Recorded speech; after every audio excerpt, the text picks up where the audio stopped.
Check this piece out, everybody. I think when I flip it, it's gonna have a little bit of a lip on the inside, making this from an old milk bottle.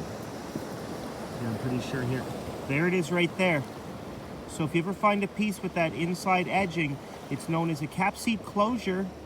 And originally, there was actually wooden discs.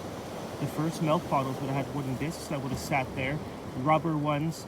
And then they changed to paper inserts. And sometimes they got really colorful and ornate. But if you find a lot of these pieces with, like I said, if you find a lot of these pieces with this inside threading over here, this little lip, it's 100% from an old milk bottle. Well, everybody, I'm back home and I wanted to share some examples of those cap seat closures that I have in my collection. So over here you can see I have a variety of milk bottles that I have either excavated or have been donated to me over the years. And I'm really lucky that these two over here actually have that cap seat closure still attached. This is my favorite one right over here because it says wash and return bottles daily.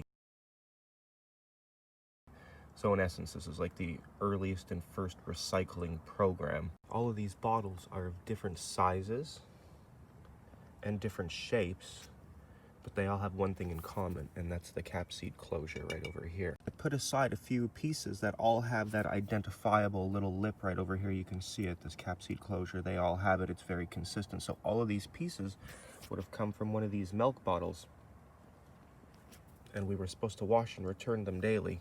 So I guess a lot of these didn't get washed and returned over the years. Another thing I wanted to say about them is the earlier ones are round, and then the later ones were square, so they could fit inside a slotted carrying pack, like a 6-pack. I found this bottom base, and it absolutely matches to the bottom of this one over here. So out your way, if you find these big, thicker bases, these bottoms, and they have these little ridges on it, there is a chance that they do have origins in the dairy industry. So it's kind of neat to trace your finds and be able to tell definitively where it comes from. And these little lines over here are something that I look for with respect to identifying milk bottles.